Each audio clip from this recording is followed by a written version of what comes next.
Hey y'all, it's me, Shea Butter Love, popping in on this beautiful day. Words of wisdom, words of encouragement, free game. Wanted to go ahead and wrap up this anxiety series. So this will be fourth video on anxiety.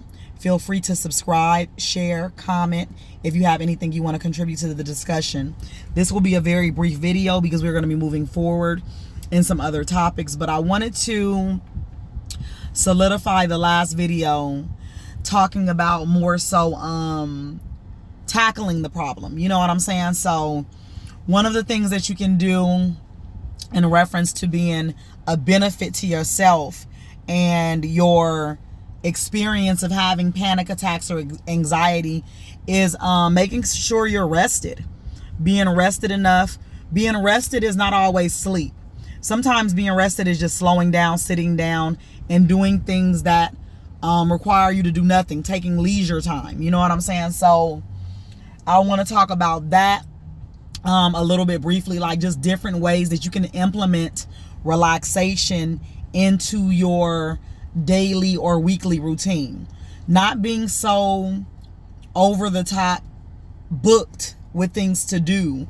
Sometimes that can make somebody a little anxious. You know, if you have too many things you need to do, if you are just overbooked.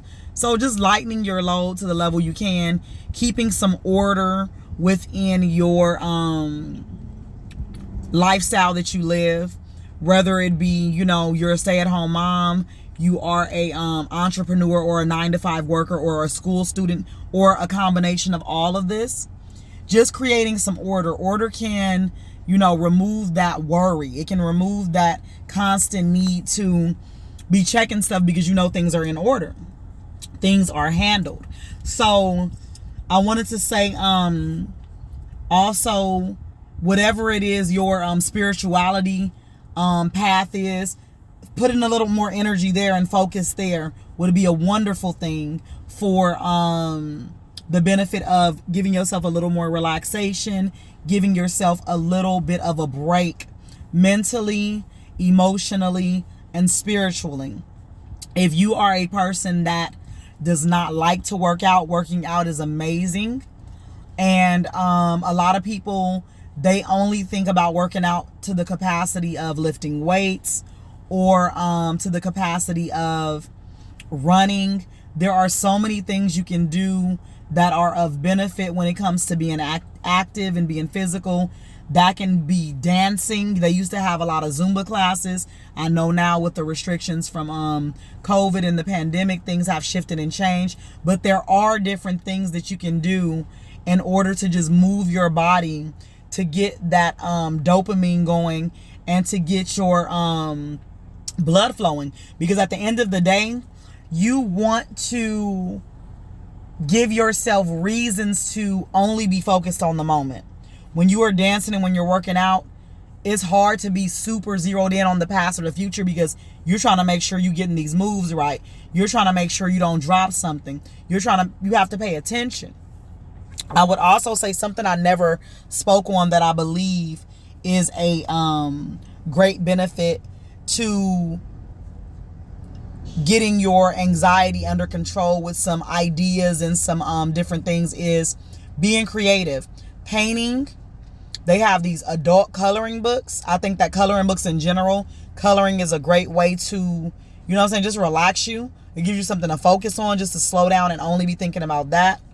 And I wanted to also say something like, even for instance, taking a course on something new.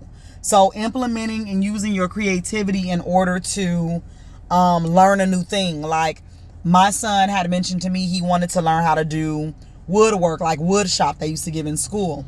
Doing things like that, learning something new in general, even if it's taking a class that is teaching you how to garden. These are things that can promote relaxation because you are in a position where you have to focus. It also can build your confidence if you struggle in that department as well. So pay attention to what you're putting in your body. Not only ingesting, that's important, but like the music you're listening to. If you have an anxiety or a panic attack, is Sade going to relax you?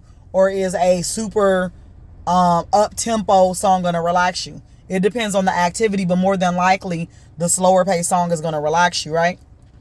So paying attention to what you're feeding your mind, paying attention to what you're feeding your body, not being on social media as much. A lot of people are hella obsessed with social media. If you are a person that loves social media like I do, we all do, find stuff to put in your mind. You can control your timeline. A lot of people don't know that. You can snooze people. Certain people, their posts may give you anxiety. Certain information may give you anxiety. Be more choosy with what you're following and what you're doing on social media. And this is a part of what you're putting into your mind, because the mind and the body is one. You know, what you're eating, what you're drinking. If you know that you need a break from certain things, take a break. But don't give up. So I didn't want this video to be super long. I wanted this to be a very short video because this is the final video on anxiety for this phase. As far as I feel, I like to do my things very intuitively, very much so being moved by the moment, right? So we're done with the anxiety series. I will be moving forward with some more videos, talking more about intimacy, talking about a variety of different things. But as of now, I want to say peace. I want to say thank you guys for sharing the video, watching the video. It is very much so appreciative to me, because I am in the position where I am growing my channel. There is no race to this. There is no rush. We are doing things in God's timing, in the universe's order, and that's the way that I live my life. So I hope that I have been assistance to somebody. If you know somebody that needs help with their anxiety, send them the videos. 1, 2, 3, and now 4. I love you guys. Peace.